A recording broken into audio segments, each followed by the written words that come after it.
Baiklah teman-teman, di segmen ini saya akan membahas tentang sosis. Yeay, siapa yang gak suka sosis? Bohong banget kalau kalian gak suka sosis.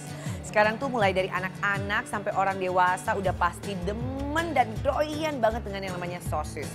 Harganya juga gak mahal-mahal banget kok, tergantung. Ada yang mulai dari 2 ribuan, ada juga 20 ribuan, ada yang 60 ribuan. Kayaknya 145 ada deh, tapi yang import. Buat kita yang lokal aja udah enak banget kok. Kalian pernah nggak sih berpikir ya, pernah kepikiran nggak sambil makan tuh sambil ngebayangin, ini tuh dibuat dagingnya tuh gimana ya? Penasaran dong gimana daging itu diolah sehingga menjadi sosis? Penasaran? Ini dia informasi. Sosis ayam atau sapi sudah menjadi andalan lauk praktis bagi masyarakat Indonesia. Terkadang kita suka bingung ya, sosis yang kita beli itu perlu dimasak lagi atau tidak ya? Nah, berdasarkan riset yang saya temukan, sosis sapi atau ayam banyak jenisnya. Umumnya dibuat dari campuran daging sapi atau ayam dengan pengental dan bumbu berupa rempah. Selanjutnya dikemas dalam plastik atau bahan yang bisa dimakan. Sosis kemasan yang siap makan bisa direbus sebentar dalam air mendidih sebelum diolah. Orang sudah membuat sosis di Babilonia sekitar 3.500 tahun silam.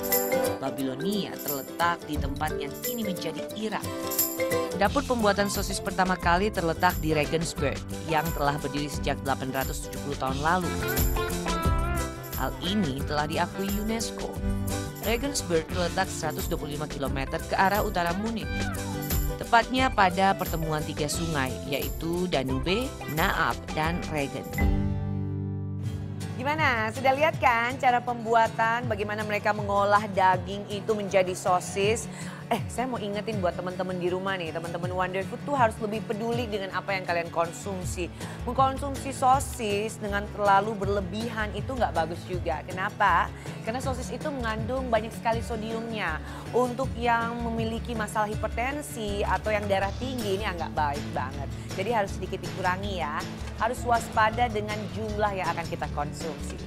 Tapi kalian penasaran gak sih gimana membedakan antara sosis atau kalau datang ke pasar nih, gimana caranya kalian bisa memilih sosis dengan kualitas baik dan yang tidak baik?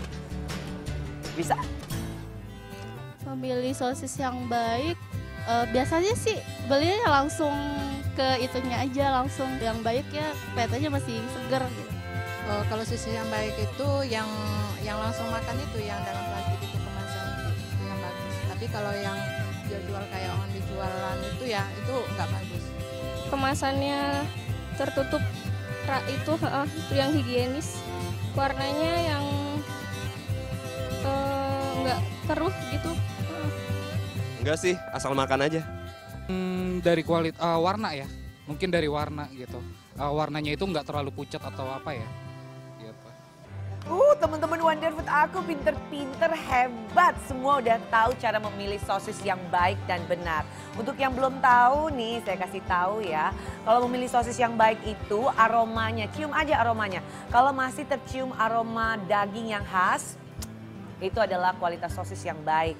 Gak ada bau-bau aneh. Mungkin kalau ukuran ya tinggal disesuaikan aja sih kebutuhan kalian. Karena kan ada yang hanya pipih segini kecil, ada yang panjang, sama aja sih. Itu hanya kualitas daging dan jumlah daging aja. Bener nggak ya? Jangan-jangan saya asal aja ngomongnya. Coba kita tanya ahli aja deh.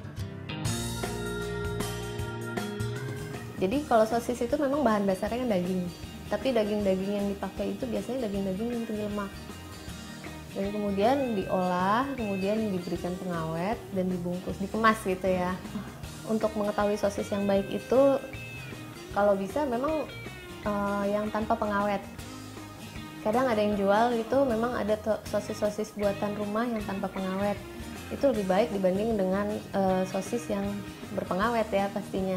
Kemudian kita bisa lihat tadi dari nutrition fact-nya itu kandungan lemaknya berapa gitu. Kalau kandungan lemaknya terlalu tinggi berarti kan yang kita makan sebenarnya lebih banyak lemaknya dibanding proteinnya gitu ya. Dan kemudian sebaiknya diingat juga kalau bahan makanan yang fresh itu atau yang bukan olahan itu lebih baik dibanding dengan bahan makanan yang sudah olahan atau yang sudah diawetkan.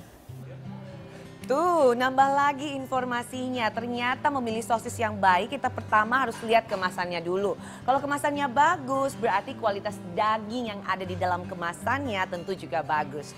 Nah, saya kasih juga nih artikel dari Standar Nasional Indonesia atau SNI. Dia menyebutkan kalau protein dari sosis yang baik ya teman-teman, proteinnya itu harus 13%. Gak boleh lebih dari itu. Kemudian karbohidratnya itu hanya cukup 8% saja. Sedangkan lemak memang agak tinggi sih ya, 25%. Tapi gak boleh lebih dari itu. Kalau sudah memenuhi standar nasional Indonesia, berarti kualitas sosisnya bagus, bisa dikonsumsi. Gimana teman-teman informasinya? Menarik kan? Menambah wawasan tentu saja. Dan semoga informasi tadi bisa berguna untuk kalian semua dan juga untuk keluarga. Menu Wonder Food sudah keluar semua ya hari ini teman-teman. Jangan lupa tonton terus Wonder Food setiap hari apa? Pintar. Senin sampai dengan Jumat jam 2 siang hanya di NET. Sampai jumpa.